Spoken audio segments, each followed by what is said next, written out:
السلام علیکم ورحمۃ اللہ وبرکاتہ ان الحمد للہ نحمده ونستعینه ونستغفره ونعوذ باللہ من شرور انفسنا ومن سیئات اعمالنا من يهده الله فلا مضل له ومن يضلله فلا هادي له واشهد ان لا اله الا الله واشهد ان محمدا عبده ورسوله رب اشرح لي صدري ويسر لي أمري واحلل عقدة من لساني يفقهوا قولي رب زدني علما رب زدني علما اللهم صل على محمد وعلى آل محمد كما صليت على إبراهيم وعلى آل إبراهيم إنك حميد مجيد اللهم بارك على محمد وعلى آل محمد كما باركت على إبراهيم وعلى آل إبراهيم انک حمید مجید۔ پچھلے لیکچر میں جیسا کہ ہم نے سورۃ البقرہ کا پہلے رکوع کا ترجمہ بیان کیا تھا، جس میں اللہ تعالیٰ نے مومنین کا تذکرہ کیا اور اس کے بعد اللہ تعالیٰ نے کافروں کا تذکرہ کیا اور ان کے لیے عذاب کی وعید سنائی۔ آج ہم سورۃ البقرہ کا دوسرا رکوع سٹارٹ کرتے ہیں، جس میں 13 آیات ہیں۔ بسم اللہ الرحمن الرحیم۔ وَمِنَ النَّاسِ مَن يَقُولُ آمَنَّا بِاللَّهِ وَبِالْيَوْمِ الْآخِرِ وَمَا هُمْ بِمُؤْمِنِينَ، اور لوگوں میں سے کچھ ایسے بھی ہیں جو کہتے تو یہ ہیں کہ ہم ایمان رکھتے ہیں اللہ پر اور یوم آخرت پر، مگر وہ حقیقت میں مومن نہیں ہیں۔ اکثر اور بیشتر مفسرین نے اس قسم کی کیٹیگری کو تیسری کیٹیگری قرار دی ہے، اور یہ منافقین کی ہے، کیونکہ پہلے اللہ تعالیٰ نے مومنین کا تذکرہ کیا اور اس کے بعد کافروں کا تذکرہ کیا، اور اب تیسری کیٹیگری میں منافقوں کا تذکرہ کیا ہے۔ انہی کے بارے میں اللہ تعالیٰ نے اگلی آیت میں فرمایا یخادعون اللہ والذین آمنوا، وہ دھوکہ دینے کی کوشش کر رہے ہیں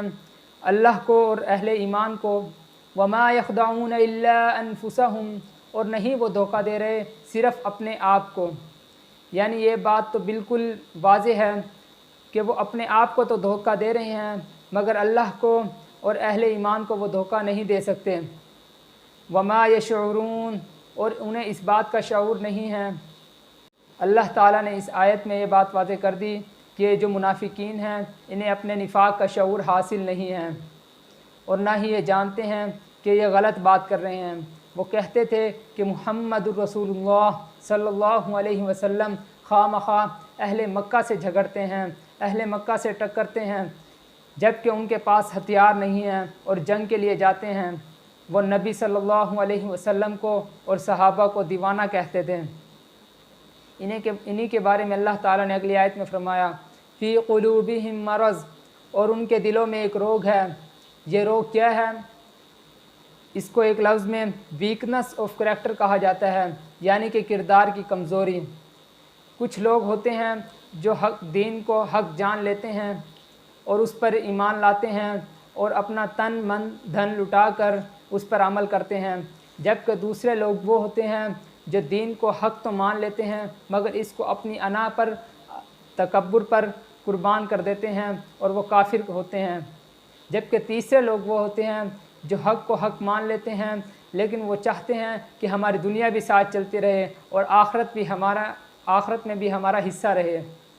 یہ لوگ، ان کے دلوں میں ایک مرض ہے۔ انہی کے بارے میں اللہ تعالیٰ نے فرمایا فزادہم اللہ مرضا، تو اللہ نے ان کے روگ میں اضافہ کر دیا۔ یہ اللہ تعالیٰ کی سنت ہے کہ جب آپ حق پر چلنا چاہیں گے تو اللہ تعالیٰ اس میں آپ کی مدد کرے گا، اس میں آپ کی نصرت کرے گا، آپ حق کی راہ پر آسانی سے چل پائیں گے۔ لیکن جب آپ کوئی برائی کا کام کریں گے تو اللہ تعالیٰ اس میں بھی آپ کے لیے راستے ہموار کر دے گا۔ آپ کو بڑی سے بڑی برائی بھی بڑی نہیں لگے گی، بلکہ آپ یہ کہیں گے چلو یہ کام کر لیا ہے تو اب یہ برائی بھی کر لیتے ہیں۔ پھر اللہ تعالیٰ فرماتے ہیں اسی آیت میں وَلَهُمْ عَذَابٌ عَلِيمٌ، اور جن کے دلوں میں وہ روگ ہے ان کے لیے دردناک عذاب ہے، بِمَا كَانُوا يَكْذِبُونَ، بسبب اس کے کہ وہ جھوٹ بول رہے ہیں۔ جب وہ مومنین کے پاس جاتے تو کہتے ہم تمہارے ساتھی ہیں، ہم تمہارے خیر خواہ ہیں، ہمارا ایمان آپ کے ساتھ ہے، لیکن جب وہ اپنے آباء و اجداد کے ساتھ جا ملتے تو کہتے ہم تو صرف مسلمانوں کو دھوکہ دے رہے ہیں، اصل میں تو ہم تمہارے ساتھ ہیں۔ اور اللہ تعالیٰ نے اگلی آیت میں، آیت نمبر 11 میں انہی کے بارے میں فرمایا وَإِذَا قِيلَ لَهُمْ لَا تُفْسِدُوا فِي الْأَرْضِ، اور جب ان سے کہا جاتا کہ زمین میں فساد مت کرو، اس سے مراد یہ ہے کہ جب تم نے رسول اللہ صلی اللہ علیہ وسلم کو اللہ کا رسول مان لیا ہے تو ان کی پوری پیروی کرو، ان کا حکم بجا لاؤ۔ لیکن وہ کہتے قالوا انما نحن مصلحون، ہم تو اصلاح کرنے والے ہیں، ہماری نظر میں یہ لڑائی جھگڑا فساد یہ بری بات ہے، بلکہ ہم تو صلح کرنے والے ہیں۔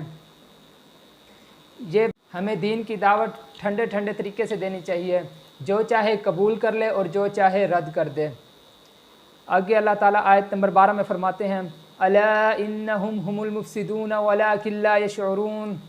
آگاہ ہو جاؤ کہ یہی لوگ مفسد ہیں مگر انہیں اس کا شعور نہیں ہے۔ اللہ تعالیٰ فرماتے ہیں یہی تو لوگ فسادی ہیں جو زمین میں فساد برپا کرتے ہیں، اس لیے کہ محمد صلی اللہ علیہ وسلم کی جو دعوت ہے وہ تو زمین میں حق پہنچانے کے لیے ہے، امن قائم کرنے کے لیے ہے، لیکن بعض لوگ اس برائی میں اتنا مبتلا ہو چکے ہیں کہ انہیں آپریشن کی ضرورت ہے، یعنی کہ مریض کی مرض اتنی بڑھ چکی ہے کہ آپریشن کے بغیر اس کی شفا ممکن نہیں، تو اس لیے اللہ تعالیٰ نے اس آپریشن کا کہا ہے، اور اگر یہ لوگ اس آپریشن میں رکاوٹ بنیں گے تو یہی لوگ فسادی ہوں گے۔ اگلی آیت نمبر 13 میں اللہ تعالیٰ فرماتے ہیں وَإِذَا قِيلَ لَهُمْ آمِنُوا كَمَا آمَنَ النَّاسِ، اور جب ان سے یہ کہا جاتا کہ ایمان لے آؤ جس طرح دوسرے لوگ ایمان لائے ہیں، قَالُوا أَنُؤْمِنُ كَمَا آمَنَ السُّفَهَاءُ، وہ کہتے کیا ہم ایمان لے آئیں جیسے یہ بے وقوف لوگ ایمان لائے ہیں، یعنی کہ منافقین صحابہ کو، نبی کے ساتھیوں کو برا بھلا کہتے تھے اور کہتے تھے کہ بے وقوف ہیں، ٹھیک ہے دین حق پر ہے، لیکن اب ایسا تو نہیں ہے کہ ہم اپنے اہل و عیال کی، اپنے رشتہ داروں کی، اپنے بال بچے کی ساری فکر چھوڑ کر صرف دین حق پر چلنے لگے۔ یہ لوگ یعنی کہ صحابہ یہ تو پاگل ہو چکے ہیں، دیوانے ہو چکے ہیں، جو نبی کی ہر بات کو بغیر سوچے سمجھے مان لیتے ہیں۔ لیکن آج ہمارے معاشرے میں بھی کچھ ایسے ہی لوگ ہیں جو کہتے ہیں ٹھیک ہے دین حق پر ہے، دین پر بھی چلنا چاہیے، مگر گھر والوں کا، بیوی بچوں کا، ان کا بھی تو خیال رکھنا چاہیے، لیکن قرآن نے صاف کہہ دیا ہے کہ ایسے لوگ فسادی ہیں، فساد برپا کرنے والے ہیں، اور ایسے لوگ منافقین ہیں۔ اسی آیت کے آخر میں اللہ نے فرمایا الا انہم هم السفہاء ولکن لا یعلمون، آگاہ ہو جاؤ کہ یہی لوگ بے وقوف ہیں لیکن انہیں علم نہیں ہے، یعنی کہ انہیں اپنے نفاق کا شعور ہی نہیں ہے، یہ غلط بات کرتے ہیں اور کہتے ہیں کہ ہم مومن ہیں، لیکن اللہ کے ہاں یہ بے وقوف ہے اور انہیں دردناک عذاب دیا جائے گا۔ اگلی آیت نمبر 14 میں اللہ تعالیٰ نے فرمایا وَإِذَا لَقُوا الَّذِينَ آمَنُوا قَالُوا آمَنَّا، اور جب یہ اہل ایمان سے ملتے ہیں تو کہتے ہیں ہم بھی ایمان رکھتے ہیں، وَإِذَا خَلَوْا إِلَىٰ شَيَاطِينِهِمْ، اور جب یہ خلوت میں ہوتے ہیں اپنے شیطانوں کے پاس تو کہتے ہیں قَالُوا إِنَّا مَعَكُمْ إِنَّمَا نَحْنُ مُسْتَهْزِئُونَ، کہتے ہیں کہ ہم تو آپ کے ساتھ ہیں اور ان لوگوں سے یعنی مومنین سے تو محض مذاق کر رہے ہیں۔ یہ وہ لوگ ہیں جو منافق ہیں، منافقین نفق سے نکلا ہے جس کے معنی ہیں دو راستے۔ نافقہ گوہ کے بل کو کہا جاتا ہے، گوہ اپنے بل کے دو راستے بناتا ہے تاکہ جب کتا اس پر حملہ کرے تو وہ دوسرے راستے سے نکل جائے، اور جب وہ دوسرے راستے پر حملہ کرے تو پہلے راستے سے نکل جائے۔ اسی طرح اللہ تعالیٰ نے منافقین کا بھی تذکرہ کیا ہے کہ منافقین دنیا بھی نہیں چھوڑنا چاہتے، آخرت بھی کہتے ہیں، آخرت میں بھی کہتے ہیں کہ ہمیں کچھ نہ کچھ حصہ مل جائے، اس لیے جب وہ مومنین کے پاس جاتے ہیں کہتے ہیں ہم تمہارے ساتھ ہی ہیں، اور جب وہ اپنے شیطانوں کے پاس جاتے ہیں تو کہتے ہیں ہم تو صرف مومنین سے مذاق کر رہے ہیں۔ اگلی آیت نمبر 15 میں اللہ تعالیٰ نے فرمایا اللہ یستہزئ بہم ویمدہم فی طغیانہم یعمہون، در حقیقت اللہ ان کا مذاق اڑا رہا ہے اور ان کو سرکشی میں ڈھیل دے رہا ہے کہ وہ اپنے عقل کے اندھے پن میں بڑھتے چلے جائیں۔ یہ اللہ تعالیٰ کا ایک قانون ہے کہ اللہ تعالیٰ کبھی بھی سرکشوں کو، ظالموں کو کبھی بھی فوراً گرفت نہیں کرتا، بلکہ اللہ تعالیٰ ان کو ڈھیل دیتا ہے کہ جہاں تک چل سکتے ہو چلے جاؤ، جہاں تک جا سکتے ہو چلے جاؤ، پھر اللہ تعالیٰ ایک دن ضرور گرفت کرتا ہے۔ لیکن یہ جو ظالم لوگ ہوتے ہیں یہ سمجھتے ہیں کہ ہم مسلمانوں کا مذاق اڑا رہے ہیں، جبکہ اللہ ان کا مذاق اڑا رہا ہے۔ اللہ تعالیٰ آیت نمبر 16 میں فرماتے ہیں اولئک الذین اشتروا الضلالۃ بالہدی، یہ وہ لوگ ہیں جنہوں نے ہدایت کے عوض گمراہی خرید لی۔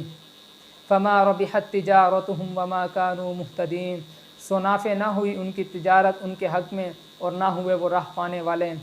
یعنی کہ اللہ تعالیٰ نے بڑے ہی پیارے انداز میں فرمایا کہ ہم نے ان کے سامنے دو آپشنز رکھی تھی، ایک برائی کی اور ایک نیکی کی، لیکن انہوں نے برائی کی راہ کو چنا کیونکہ اس میں وقتی طور پر آسانی تھی، وقتی طور پر عیاشی تھی، عیش و عشرت تھی۔ انہوں نے آخرت کی زندگی کا نہ سوچا، جس میں وقتی طور پر تو تھوڑی پریشانی ہوگی، لیکن ابدی زندگی میں عیش و عشرت ہے، اللہ کا دیدار ہے، آپ صلی اللہ علیہ وسلم کا ساتھ ہے، صحابہ کا ساتھ ہے، لیکن انہوں نے وقتی طور پر مزے کرنے کے لیے اپنی ابدی زندگی کو برباد کر دیا۔ تو اللہ تعالیٰ نے کہا یہ ایک نفع کا سودا نہیں بلکہ گھاٹے کا سودا ہے۔ آیت نمبر 17 میں اللہ تعالیٰ نے فرمایا، ان کافروں کی مثال دی، مثلہم کمثل الذی استوقد نارا، ان کی مثال ایسی ہے جیسے ایک شخص نے آگ روشن کی، فلما اضاءت ما حولہ،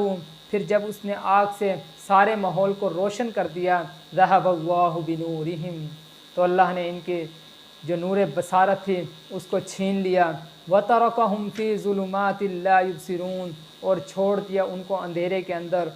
کہ وہ کچھ نہیں دیکھتے تھے۔ یہاں پر اللہ تعالیٰ نے شب تاریک کی ایک مثال دی ہے کہ کچھ لوگ بہت ہی مشکلوں سے اندھیرے کے اندر لکڑیاں کو جمع کرتے ہیں کہ ہم آگ جلا سکیں، اور جب وہ لکڑیوں کو جمع کر آگ جلاتے ہیں، اپنے ماحول کو روشن کرتے ہیں، جیسے ہی یہ ماحول روشن ہوتا ہے تو اللہ تعالیٰ ان کی بینائی چھین لیتا ہے۔ پہلے وہ ظاہری طور پر اندھیرے میں تھے لیکن اب وہ باطنی طور پر اندھیرے میں ہو گئے جو ان کے نا ختم ہونے والا ہے۔